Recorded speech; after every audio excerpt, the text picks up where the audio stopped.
Chapter की starting में हमें दिखाया जाता है हक्कन को, जिससे ब्लैक तीर लग जाता है, जिससे सेनापति देख के शॉक्ड हो जाते हैं और सोचते हैं कि यहाँ पे क्या हो रहा है। और वो हक्कन के पास आकर बोलते हैं कि महाराज आखिर यहाँ पे क्या हुआ था। और इधर हक्कन बहुत दर्द में होते हैं। वो सेनापति को बोलते हैं कि जल्दी से पृष्ठ को बुला लो और जल्दी से मुझे कोई सेफ प्लेस में लेके चलो। तो सेनापति बोलते हैं कि ठीक है महाराज। और देखते ही देखते सेनापति हक्कन को एक सेफ प्लेस में ले जाकर बैठाते हैं और उन्हें देख के बहुत परेशान हो रहे होते हैं, जिससे हक्कन भी नोटिस कर लिए होते हैं और बोलते हैं कि ये तो छोटा सा खरोच है, इसमें इतना परेशान क्यों हो रहे हो। तो सेनापति बोलते हैं कि महाराज ये ब्लैक तीर है, इसलिए मैं परेशान हो रहा हूँ।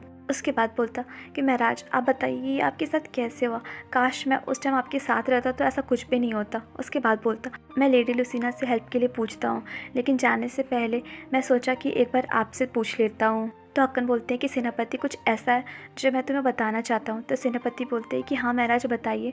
तो हक्कन सारा सच बता देते हैं। उसके बाद वहाँ पे वर्कर आती हैं जो कि मलहम पट्टी कर देती है हक्कन का।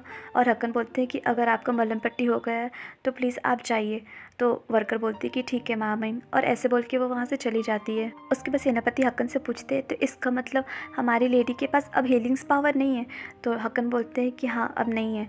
तो सेनापति पूरा शॉक्ड हो जाते हैं और पूछते हैं कि महाराज आप इस सिचुएशन में इतना शांत कैसे रह सकते हो, और अब मुझे बताइए कि हम लोग आपका जख्म को कैसे ठीक करें, क्योंकि हमारे पास तो कोई भी हीलिंग्स पावर नहीं है। तो हक्कन बोलते हैं कि टेंशन मत लो, हमारे पास गिरेल है जो कि रिसर्च कर रहा है अलग अलग दवाएं बनाने के लिए, और अगर उससे भी ठीक नहीं होता है तो हम लोग ब्रियोन के कार्डिनल को वापस यहाँ बुला सकते हैं ताकि मैं जल्दी से ठीक हो जाऊँ, इसलिए तुम ज़्यादा परेशान मत दो।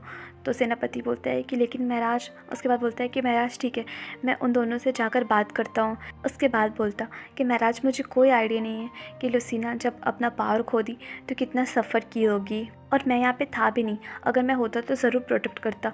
तो हक्कन बोलते हैं कि सेनापति इसमें तुम्हारा कोई गलती नहीं है, सारा गलती उन शिफ्टर का है जो इतना घटिया प्लान बना कर आए, और आधा गलती मेरा भी है जो मुझे उनके प्लान के बारे में पहले ही रियलाइज़ नहीं हुआ। तो सेनापति बोलते हैं कि लेकिन महाराज मुझे लगता है कि ये अभी भी ख़त्म नहीं हुआ है, मुझे ऐसा फील होता है कि आपका बेबी अभी भी कहीं ना कहीं ज़िंदा होंगे। तो हक्कन बोलते हैं कि हाँ ऐसा हो सकता है, लेकिन इसका संभावना बहुत कम है। और वो लोग आपस में बात कर ही रहे होते हैं तभी पृष्ठ वहाँ पे पहुँच जाते हैं जो कि लुसीना का हाल चाल पूरा बता देते हैं, जिसको सुन के हक्कन दौड़ के लुसीना के पास जाते हैं और बोलते हैं कि लुसीना क्या तुम ठीक हो। और देखते हैं कि लुसीना अभी भी बहुत रो रही होती है, और लुसीना बोल रही होती है कि हक्कन आपको यहाँ से जाना चाहिए, क्योंकि अब मेरे पास कोई अधिकार नहीं है आपको देखने का या आपके पास रुकने का, क्योंकि अब मैं दोबारा बेबी को जन्म नहीं दे सकती हूँ और ना ही इस तायर किंगडम की रानी बन सकती हूँ। तो हक्कन बोलते हैं कि लुसीना तुम इतना मत सोचो, इस दुनिया में सबसे ज़्यादा प्यारा अगर कोई मुझे है तो वो तुम हो, और मैं तुम्हें कभी नहीं छोड़ूंगा। और ऐसे बोल के वो उसे हक कर लेते हैं और बोलते हैं कि तुम ही एक ऐसी लेडी हो जिसे मैंने अपनी वाइफ के रूप में चुना है, और तुम्हारी जगह कोई कभी नहीं ले सकता और ना ही मैं लेनी दूंगा। तो लुसीना को ये सुनकर बहुत अच्छा लगता है और वो रोते रोते बोलती है कि हक्कन लेकिन लेकिन इस किंगडम में मुझे कोई नहीं अपनाएगा। तो हक्कन बोलते हैं कि वो लोग मेरे लिए इम्पॉर्टेंट नहीं है, मुझे कोई फ़र्क नहीं पड़ता कि वो लोग एक्सेप्ट करते हैं या नहीं करते हैं, मेरे लिए तुम इम्पॉर्टेंट हो और बस मुझे कुछ नहीं पता। और अगर मेरा ब्लड लाइन अब आगे नहीं बढ़ेगा और अब मेरा कोई बेबी नहीं होगा तो मैं सिंपल इस राज सिंहासन को त्याग दूंगा। जिसको सुन के लुसीना शॉक हो जाती है और बोलती है कि हक्कन ये आप। तो हक्कन बोलते हैं कि लुसीना मैं तुम्हारे साथ हूँ, इसलिए तुम ज़्यादा कुछ भी मत सोचो, और ऐसे बोल के एक प्यारा सा किस उसे करते हैं। उसके बाद सीन शिफ्ट होता है और हमें दिखाया जाता है कि फिर से मीटिंग में सारे लोग बैठे हुए हैं और सारे र्यूमर्स के बारे में बात कर रहे हैं। जैसे पहला र्यूमर्स होता है कि लुसीना अब एक भी बेबी को जन्म नहीं दे सकती है, तो तायर किंगडम की नेक्स्ट रानी कौन बनेगी। उसके बाद कोई बोलता कि मुझे पता चला है कि किंग ने लुसीना के कारण अपना राज सिंहासन छोड़ने का फैसला कर लिया है, और मैंने ये भी सुना है कि ब्लैक तीर के कारण इस बार वो बहुत ही सीरियस घायल हुए हैं। उसके बाद कोई बोलता कि इस किंगडम पे ना जाने अब कौन ही राज करेगा। तो ये सब सुन के एक अधिकारी बोलता कि मुझे पता है कि आप लोग सारे र्यूमर्स सुन चुके हैं जो भी महल में चल रहा है, और आप लोगों ने ये भी सुन रखा होगा कि हमारे तायर के राजा जल्दी ही अपना सिंहासन छोड़ने के बारे में सोच रहे हैं। तो दूसरा अधिकारी बोलता है कि हाँ सब कुछ सुन रखा है, लेकिन मुझे समझ नहीं आ रहा है कि अब ब्लैक ड्रैगन और वाइट ड्रैगन का क्या होगा और अब कौन राज करेगा। तो पहला अधिकारी बोलता है कि आप लोगों को तो पता ही है कि काफ़ी लंबे समय से गार्डियन ड्रैगन इस किंगडम पे राज करते आ रहे हैं, लेकिन इस टाइम उनका कोई भी बेबी नहीं है और एक प्रॉपर सक्सेसर नहीं है। तो मुझे लगता है कि दूसरे ड्रैगन ट्राइब को भी इस पोजीशन में बैठने का मौका मिलना चाहिए, और आप लोगों को तो पता ही है कि हम लोग के पास एक बहुत ही अच्छी रानी है। तो दूसरा अधिकारी बोलता है कि कौन सी रानी? तो पहला अधिकारी बोलता है कि आप लोगों को तो पता ही है कि वो रानी गिरेल है, जो कि एक बार गार्डियन ड्रैगन के बच्चे को जन्म दे चुकी है और वो फिर से किसी भी ड्रैगन बेबी को आराम से जन्म दे सकती है। जिसको सुन के एक मेंबर वहाँ पे बोलता है कि लेकिन उसे तो अभी सज़ा मिल रही है ना, और वो जेल में है ना। तो पहला अधिकारी बोलता है कि बेशक वो जेल में है, लेकिन अगर हम लोग सब मिल के काम करें तो उसे आराम से जेल से बाहर निकाल सकते हैं, कुछ ना कुछ कर कर। उसके बाद वो बोलता है कि ये चॉइस आप लोग का है। क्या आप लोग हमेशा से गार्डियन ड्रैगन के अंदर ही काम करना चाहते हैं, या फिर आप लोग अपना साम्राज्य स्थापित करके न्यू किंग बन के रहना चाहते हैं? अब बताइए आप लोग क्या डिसाइड करते हैं। उसके बाद सीन शिफ्ट होता है और हमें दिखाया जाता है कि किंग को जो कि कहीं जा रहे होते हैं और आसपास जितनी भी मेड होती है वो आपस में बात कर रही होती है कि जब से लुसीना के साथ बुरा हुआ है तब से यहाँ का माहौल ही पूरा बदल चुका है, बहुत ही अजीब लगता है आजकल। तो दूसरी मेड बोलती है कि हाँ तुम लोग सही बोल रही हो, और मैंने ये भी सुन रखा है कि गिरेल को जल्दी ही ये लोग जेल से बाहर निकाल देंगे। तो पहली मेड बोलती है कि ये क्या कह रही हो तुम? तो तीसरी मेड बोलती है कि मैं तो ऐसा प्रिटेंड करूँगी जैसे मैंने कुछ सुना ही नहीं, और बोलती है कि मुझे कुछ काम है इसलिए मुझे जाना पड़ेगा। तो दूसरी मेड बोलती है कि हाँ मुझे भी जाना होगा। तभी एक तीसरी मेड आती है और कहती है कि अभी हमारे साम्राज्य में सिंहासन को लेके बहस छिड़ा हुआ है कि कौन बैठेगा, तो इस टाइम हम लोग को फोकस करना चाहिए, जो साइड जीतेगी उसी के साइड रहना चाहिए, समझ गई। उसके बाद सीन शिफ्ट होता है और हमें दिखाया जाता है किंग को जो कि बैठे होते हैं और अपना मलहम पट्टी कर रहे होते हैं। तभी वहाँ पे सेनापति एक मेडिसिन ला कर देते हैं और बोलते हैं कि महाराज ये मेडिसिन गिरेल ने आपके लिए भिजवाया है, और ये मेडिसिन आपके दर्द में रिलीफ देगी और आपके जख्म को फैलने से रोकेगी, और साथ में उसके इफ़ेक्ट से भी। तो हकन वो मेडिसिन ले लेते हैं और सेनापति को थैंक्स बोलते हैं। उसके बाद इस सेनापति का चिंताजनक फेस देखते हैं और बोलते हैं कि तुम्हें देखकर ऐसा लग रहा है जैसे वर्ल्ड ख़त्म होने वाला है। तो सेनापति बोलते हैं कि महाराज आप क्या सोच रहे हैं कि आपको कुछ नहीं पता है?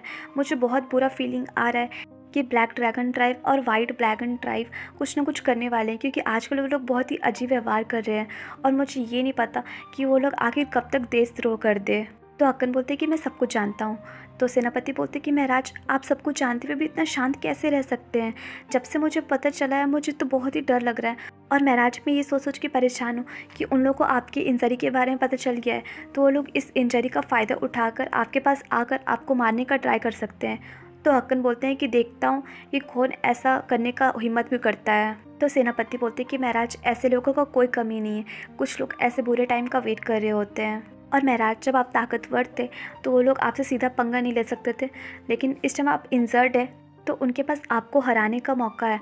और मुझे ऐसा लगता है कि सत्ता के लालच में ब्लैक ड्रैगन और वाइट ड्रैगन ट्राइब दोनों आपस में लड़ाई कर सकते हैं या फिर हमसे भी लड़ाई कर सकते हैं, और मुझे ऐसा लगता है महाराज हमारा किंगडम अब 2 भाग में विभाजित हो सकता है। तो हक्कन बोलते हैं कि ये सब उन उच्च अधिकारी के द्वारा फैलाया गया है ना, वही लोग दोनों ट्राइब के बीच में सत्ता का लालच दिए हैं।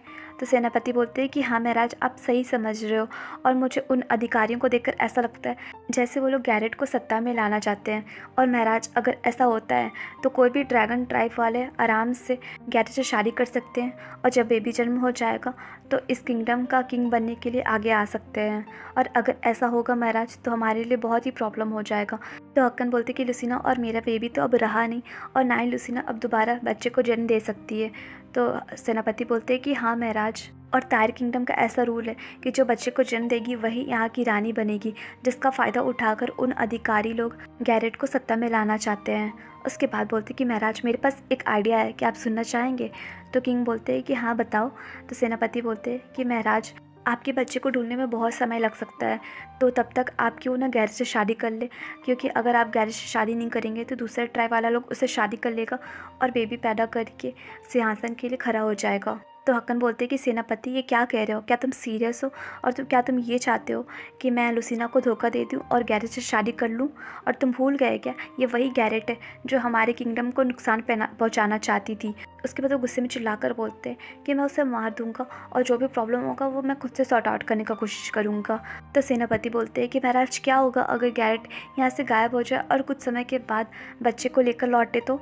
और महाराज ये ब्लैक वाइट ड्रैगन ट्राइब वाले बात करने की जगह सत्ता के लिए पूरी ज़िंदगी लड़ते रहे तो हमारा किंगडम सब कुछ बर्बाद हो जाएगा। और महाराज ऐसे में तो ब्रियोन किंगडम और दूसरे ड्रैगन स्लेयर्स लोग भी आराम से हमारे किंगडम को हथिया सकते हैं। तो किंग बोलते हैं कि बस बहुत हो गया, यहाँ से चले जाओ, मुझे अकेला छोड़ दो। और वो बहुत गुस्से में होते हैं। तो सेनापति बोलते हैं कि ठीक है महाराज, अगर आप यही चाहते हैं तो मैं यहाँ से चला जाता हूँ, लेकिन प्लीज़ आप एक बार ज़रूर सोचिएगा हमारे किंगडम के बारे में। और वो ऐसे बोल के चला जाता है। और इधर अक्कन सोच रहे होते हैं कि क्या सेनापति जो बोल रहा है कि अब मेरे पास बस एक ही ऑप्शन बाकी है गैरेज से शादी करने का, क्या अब मुझे गैरेज से शादी करना होगा। उसके बाद सोचते हैं कि मैं इस किंगडम को किसी और के हाथ में नहीं जाने दूंगा, क्योंकि इस किंगडम के लिए मेरे भाई ने अपनी जान दे दी थी, इसलिए किसी भी कीमत पे मैं इस किंगडम को प्रोटेक्ट करूंगा। तो गाइस ये चैप्टर यहीं पे एंड हुआ और आप लोग मुझे कमेंट करके सब बताइएगा कि अब आपको स्टोरी कैसी लग रही है और आपके अकॉर्डिंग आगे क्या हो सकता है। और प्लीज़ चैनल को लाइक शेयर सब्सक्राइब कीजिए। Bye bye.